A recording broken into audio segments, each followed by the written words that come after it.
ಸಖತ್ ಖಾರ ಬಣ್ಣ ಮತ್ತು ರುಚಿ ಆಚಿ ಚಿಲ್ಲಿ ಪೌಡರ್. ಮರು ಎಣಿಕೆ ಸಾಧ್ಯ ಇಲ್ಲ ಸರ್. ಮರು ಎಣಿಕೆ ಮತ್ತೊಮ್ಮೆ ಆಗೋದು ಸಾಧ್ಯ ಇಲ್ಲ. ನೋಡೋಣ ಮರು ಎಣಿಕೆ ಆಗುತ್ತಾ ಇನ್ನೇನಾಗುತ್ತೆ.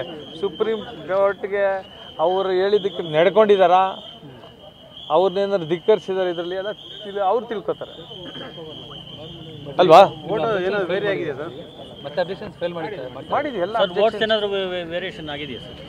ವೋಟ್ಸ್ ವೇರಿಯೇಷನ್ಸ್ ಎಲ್ಲ EVM ಅಲ್ಲಿ ಆಗಲಿಲ್ಲ. ಕೆಲವು ಒಂದೆರಡು ಇದು ಸ್ವಲ್ಪ 5-6 ಓಟು ಪೋಸ್ಟಲ್ ಬ್ಯಾಲೆಟ್ಸಲ್ಲಿ ಬಂತು. ಅದೇನು ನಾಮಿನಲ್ ಆಗ್ತದೆ, ಹ್ಯೂಮನ್ ಎರರ್ಸು. ಬಟ್ ಮೆಷಿನ್ಸ್ಗೆ ನಾನು ಹೇಳ್ತಾ ಇದ್ದೀನಿ 17 ಇಯರ್ಸ್ ಏನಾಗುತ್ತೆ, ಒಂದೊಂದು ಊರಲ್ಲಿ ಒಂದೇ ಸೈಡು 600-700 ಓಟ್ ಬಿದ್ದೋಗುತ್ತೆ. ನಿಮ್ಗೆ ಹೇಳಿದ್ದೆ ಅವತ್ತು, ಒಬ್ಬೇ ವ್ಯಕ್ತಿಗೆ ಮಾಬ್ ವೋಟಿಂಗ್ ಆಗಿಬಿಟ್ಟಿರುತ್ತೆ. ಆವಾಗ ಸಿಗ್ನೇಚರ್ಸು 400 ಇರುತ್ತೆ, ಓಟು 450 ಆಗಿಬಿಟ್ಟಿರುತ್ತೆ. ಅದನ್ನು ಚೆಕ್ ಮಾಡಬೇಕು. ಆಮೇಲೆ ಮಾರ್ಕ್ ಪೋಲ್ಸ್ ಸಾಕಷ್ಟು ಕಡೆ ಇರೇಸ್ ಆಗಿರಲ್ಲ, ಮಾರ್ಜಿನ್ ಕಡಿಮೆ ಇತ್ತಲ್ಲ, ಇದನ್ನೆಲ್ಲ ಬಗೆಹರಿಸ್ಬೋದು ಅಂತ ನಾನು ಕೇಳಿದ್ದೆ. ಇವ್ರು ನಾವು ಕೇಳೋದನ್ನ ಹೇಳೋ ಪರಿಸ್ಥಿತಿಯಲ್ಲೇ ಇಲ್ಲ. ಇಲ್ಲಿ ನಮ್ಗೆ ಏನೇನು ಕಹಿ ಅನುಭವಗಳಾಯ್ತು ಅದೆಲ್ಲ ತಿಳಿಸ್ತೀವಿ ಸುಪ್ರೀಂ ಕೋರ್ಟ್ಗೆ. ನಾನು 24th ಹೋಗ್ಬೇಕು ಸುಪ್ರೀಂ ಕೋರ್ಟ್ಗೆ.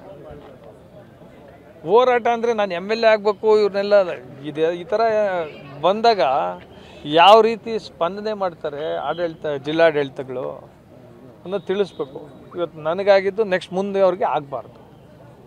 ಒಳಗಡೆ ಏನಾದ್ರು ಗೊಂದಲ ಸೃಷ್ಟಿ ಆಗ್ತದೆ. ಸಣ್ಣ ಪಣ್ಣ ಏನಕ್ಕೆ ಹಿನ್ನಡೆ? ನಾನು ಸೋತಿರೋನ್ಗೆ ಯಾವ್ದು ಹಿನ್ನಡೆ? ಸೋತಿದ್ನಲ್ವಾ, ಇನ್ಯಾವ್ದು ಹಿನ್ನಡೆ? ಡಿಮ್ಯಾಂಡ್ ಅಂತೂ ಫುಲ್ಫಿಲ್ ಆಗಲಿಲ್ಲ. ಸ್ಟಿಲ್ ಡೌಟಲ್ಲೇ ಇದ್ದೀನಿ. ನೀವು ನಾನು ಮೊದಲು ಮಾತಾಡ್ತಾ ಇದ್ದಿದ್ದು ನೀವು ಕೇಳಿಸ್ಕೊಂಡಿದ್ರಿ, ಇಷ್ಟೇ ಹೇಳ್ತಾ ಇದ್ದಿದ್ದು, ಈಗಲೂ ಅದೇ ಹೇಳ್ತಾ ಇದ್ದೀನಿ.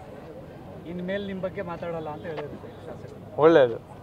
ನಾನು ಅವ್ರ ಬಗ್ಗೆ ಗೌರವದಿಂದ ಮಾತಾಡಿದ್ರೆ ಮಾತಾಡಬೇಕಾಗುತ್ತೆ ಅಷ್ಟೇ ಅಲ್ವಾ. ನೋಡಿ, ಅಷ್ಟು ಗೌರವ ಕೊಟ್ಟಾಗ ಶಾಸಕರು ಗೆದ್ದಿದ್ದಾರೆ, ಅವ್ರಿಗೂ ಕಂಗ್ರ್ಯಾಚುಲೇಷನ್ಸ್ ಹೇಳೋಣ ಅಲ್ವಾ. 2.5 ವರ್ಷ ಮುಂಚೆ ಅಲ್ಲ, ಗೆದ್ದಿದ್ರು. ನನಗೆ ಅವರು ಮಾತಾಡೋ ಹವಾಭಾವದಲ್ಲಿ ಕಂಗ್ರ್ಯಾಚುಲೇಷನ್ಸ್ ಹಿಂಗೆ ಹೇಳೋಕ್ಕಾಗುತ್ತೆ ಅಲ್ವಾ. ಟಿಟ್ ಫಾರ್ ಟ್ಯಾಟ್ ಜೀವನ ಅಂದರೆ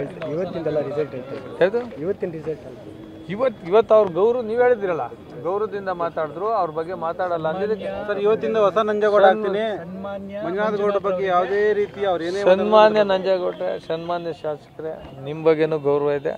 ನಿಮ್ಮ ಬಗ್ಗೆನೂ ಕೆಟ್ಟದಾಗ ನಾವು ಮಾತಾಡಲ್ಲ. ನೀವು ಮಾತಾಡಿದ್ರೆ ಮಾತ್ರ ನಾನು ಮಾತಾಡ್ತೀವಿ ಅಲ್ವಾ. ನೋಡಿ, ಯಾವಾಗಲೂ ಹಿಂಗೆ ಇದ್ದೀನಿ, ರಿಸಲ್ಟ್ ಬಂದಾಗ ಹಿಂಗೆ ಇರ್ತೀನಿ ನಾನು, ಇನ್ನೂ ನಗ್ತಾ ಇರ್ತೀನಿ, ಹಂಗೆ ಇರ್ತೀನಿ. ಇದು ರಾಜಕೀಯ ನನಗೆ ಜೀವನ ಅಲ್ಲ ಅಲ್ವಾ. ಏನೋ ಕಳ್ಕೊಂಡಂಗೆ ಅದೆಲ್ಲ ನನಗೆ ಬೇಸರ ಇದ್ದ ಥರ ಇದ್ದೀನಿ ನಾನು. ಈಗ ಹೋಗ್ತೀನಿ ನೋಡಿ, ಹುಡುಗನ ಕರ್ಕೊಂಡು ಒಳ್ಳೆ ಪಾರ್ಟಿ ಮಾಡಿ ಊಟ ತಿಂದು ಮಕ್ಕಳ ಜೊತೆ ಬೆಳಗ್ಗೆ ಆಡ್ತೀನಿ, ಕೆಲಸಗಳು ನೋಡ್ತೀನಿ. ನಿಮ್ಮ ಮುಂದೆ ಬರ್ತೀನಿ, ನಿಮಗೂ ಒಂದಿನ ಟೀ ಪಾರ್ಟಿ ಇಟ್ಕೊತೀನಿ, ನಿಮಗೂ ಎಲ್ಲ ಎಲೆಕ್ಷನ್ ಪಿಟಿಷನ್ ಅಂದ್ರೆ ಅಂತ ಹೇಳ್ಕೊಡ್ತೀನಿ.